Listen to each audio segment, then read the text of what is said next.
Hi everybody, welcome back to 100% Max. So this is the season review for the 18-19 season. So without further ado, let's get straight into this season review. So as you may have known, the season didn't start out in the best of ways for Newcastle. Unfortunately, the first 10 games of the season were pretty shaky in the fact that, it looked like it was going to be one of them seasons that we would want to forget. And then, of course, we picked up the first win of the season against Watford, I believe it was. Correct us if I'm wrong down in the comments below on that. But we picked up that win. The games started coming a little bit more freely. We started playing a lot better in the games. We started moving better on the field. The tactics started to show, what Rafa was training the lads on the training ground. Everything started to come together.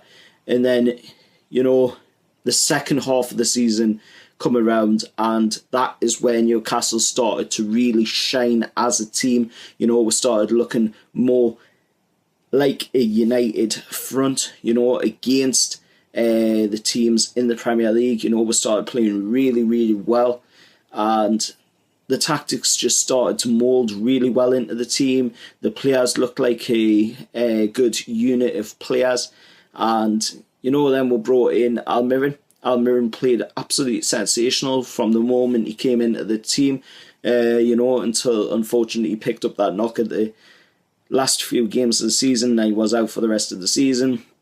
Like a couple of the players in the season this time round, like Sean Longstaff, absolutely sensational player. It was a shame to see the lad have to miss the rest of the season through an injury against West Ham, I believe it was. Correct us if I'm wrong down in the comments below. But he ended up getting injured in that game, Longstaff. And it's a shame really, because the lad was having an absolutely sensational season. Him and Hayden in the midfield, they were absolutely amazing together. Very good team together in the midfield, good partnership there. And Rondon and Jose Perez as well this season being absolutely sensational together. I would love to see Rondon join one next season because he's been absolutely fantastic in my opinion. He's been a real great player, with the assists and the goals, getting himself double figures as well in the season's pretty amazing, to be honest. Especially considering when he was in the Premier League with West Brom, he wasn't hitting double figures. And Jose Perez, I remember him coming in when he first joined the club, and he used to miss sitters right, left and centre, but this season he's been like a completely different player. He's absolutely been fantastic. The balls down into him from Solomon Rondon, Almiron played some amazing balls into him. Matt Ritchie's been fantastic as well this season, but Jose Perez absolutely amazing this season. He's been real steal of a player, the way he's been playing.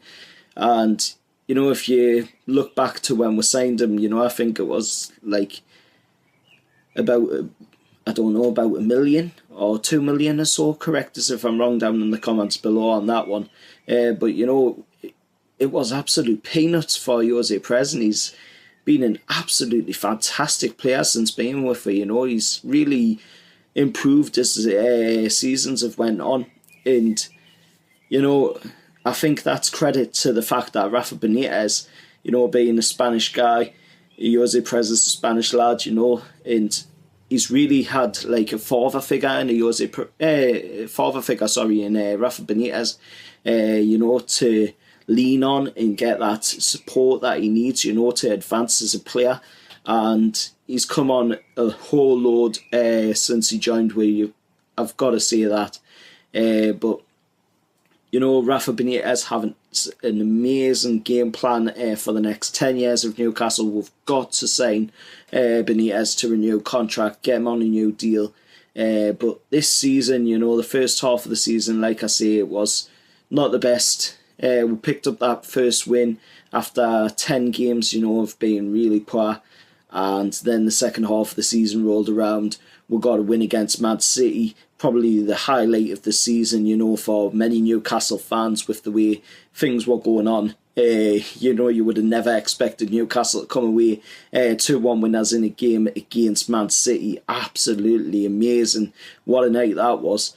And, for Man City then to go on and win the title as well makes it even that more amazing, and the fact that we were the only team, I believe, in the season, only team as well in 2019, I think it was, to actually beat Man City in the Premier League. That just shows the potential, the future growth that is there in Newcastle. If we just had that little bit of financial backing, say 50, 60 million, maybe it's a little bit more. We're not trying to compete with the top six here. We're just trying to compete with the teams like Everton, Leicester, Burnley, Wolves, then people outside the top six. Just try and get in a European position if we can. But really what our goals should be heading into next season is trying to make cup finals like the FA Cup, the League Cup, try and make them. If we can't win the league, then let's at least try and win the League Cup or the FA Cup, because that would be absolutely sensational. I'd be happy with just winning an FA Cup, because that is like the dream cup in domestic football in England, or the Premier League. If you look at any other cup, the FA Cup is the fairy tale cup. Newcastle won it in the 50s. We were absolutely fantastic in that, and that's always been Newcastle's cup in my eyes. So hopefully we can go into next season, pick up a momentum, get a good start of the season, and when we go into the FA Cup, try to make the final of the FA Cup if we can, because it would be absolutely sensational to see Newcastle lift an FA Cup. There's a lot of Newcastle fans out there, like myself, haven't seen Newcastle lift anything in our lifetime. The closest, in my case, the closest we got to winning anything was Newcastle in the 90s with Keegan. We got pretty close to winning the league then, and then of course another time when we got really close was Bobby Robson's team in 2002-2003 season, I believe it was, when we finished third. That was again a very close time for what actually win something. Of course we had the two FA Cups as well in 98 and 99, which we ended up not winning neither. It's always that when Newcastle get to a final, we're always going up against a team that's up for a treble or up for a double or up for something else. There's always something there, that's always they're trying to do something when we're going up against them. But let us know your thoughts down in the comments below anyway about the season. What did you think about it in a whole? And I'll see you all for another video another time. However, lads, like, share and subscribe, and I'll see you later.